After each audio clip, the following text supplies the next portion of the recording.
Hello, viewers, subscribers, and newcomers. Happy 2024! You know, Corey suggested I should actually do something different this year. And this year, I'm going to venture out of my realm of single battling to jump into VGC, more specifically the competitions on the game. By the way, thank you, Corey, for this team preview. By the way, guys, if you want to jump directly into the battles, you can click the timestamp down below.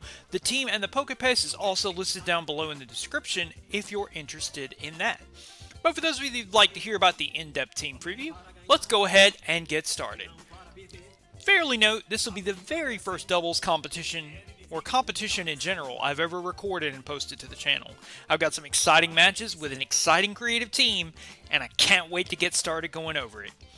Alright, so leading off is Metagross and Smeargle. The original idea was to get some kind of weakness policy set up on something that was very, very defensive and bulky. Originally, this was a Stamina Assault Vest Archaludon, however, Metagross is a lot better. Clear Body is phenomenal for voiding off Intimidates from the likes of Incineroar.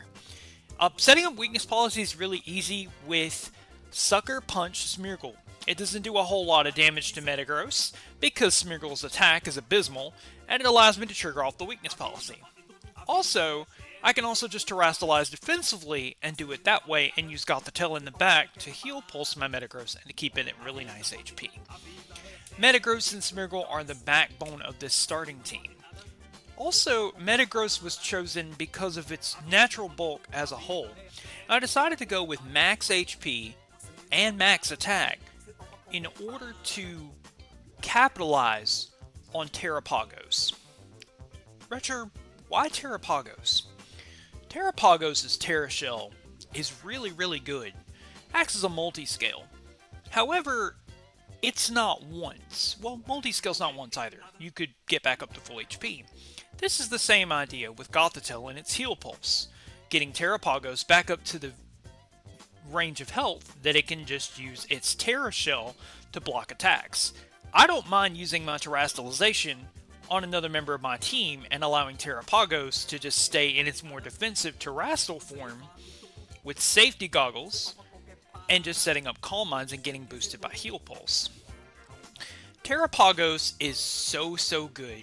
Its Stellar typing, going into Calm Minds and going for Tera Starstorm, really makes you pick and choose your defensive Tera types and win you Tera, especially in this competition. Metagross' natural bulk with Meteor Mash gives it a really strong hitting attack, and even Psychic Fangs to ward off Aurora Veil users like Alolan Ninetales that actually returned in the Blueberry Prologue. Blaziken's another key highlight I want to go over.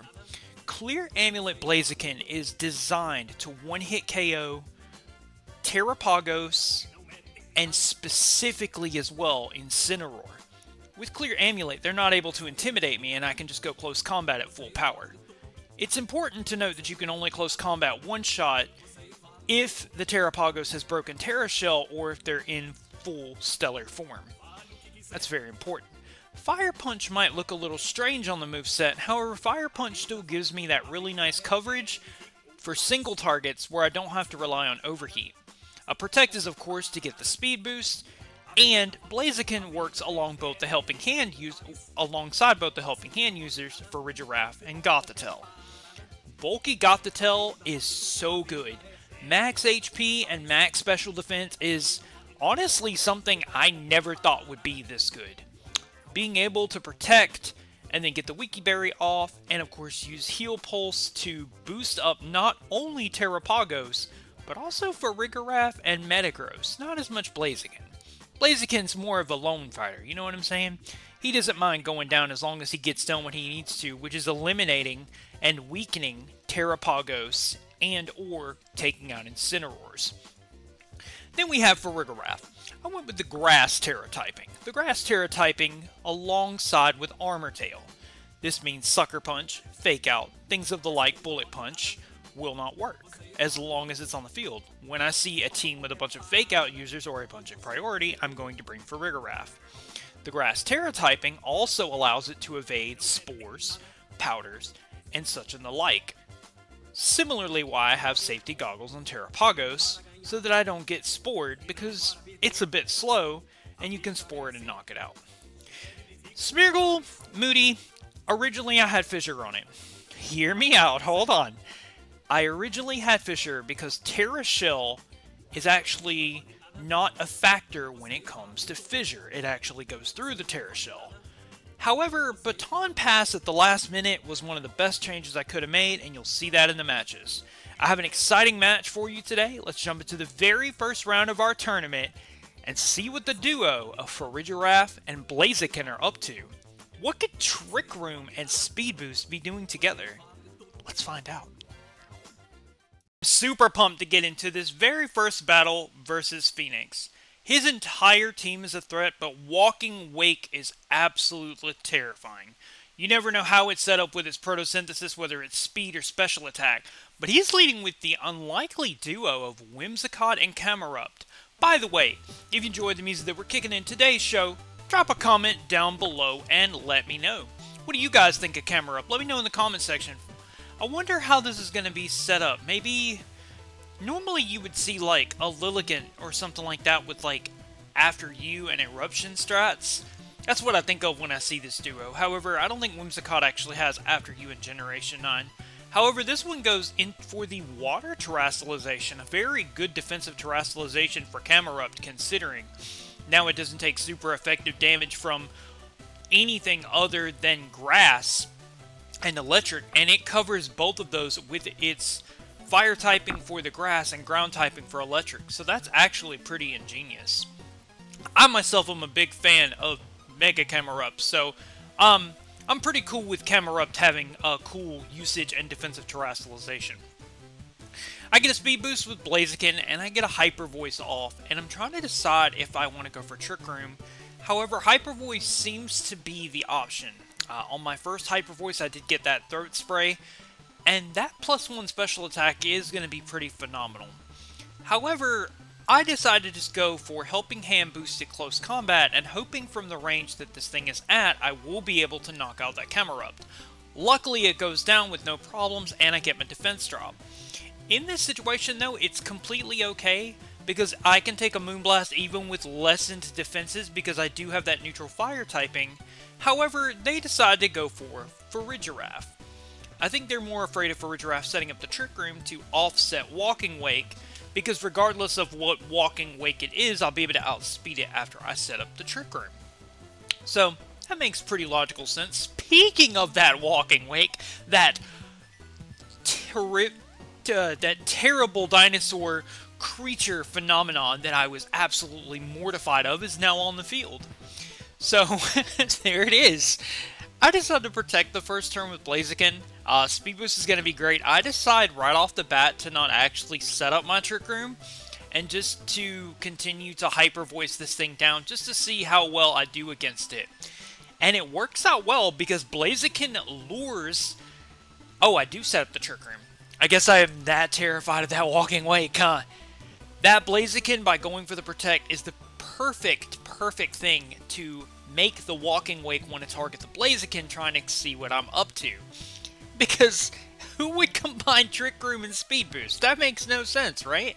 Trick Room also works too for Terrapagos, because Terrapagos is already slow, and then you don't have to worry about speed tying. But after a couple Hyper Voices, I've brought it to the range where I can easily 2-hit KO this thing. Blaziken does have to take a Hydro Steam and take one for the team, but it was invaluable in this setup, allowing me to Hyper Voice these Mons away. Even after continued pelting of Moonblasts, I am still at enough health to knock this thing out, and I have the Trick Room up. Not only that, I've brought in my Gothitelle, so I can easily heal Pulse here.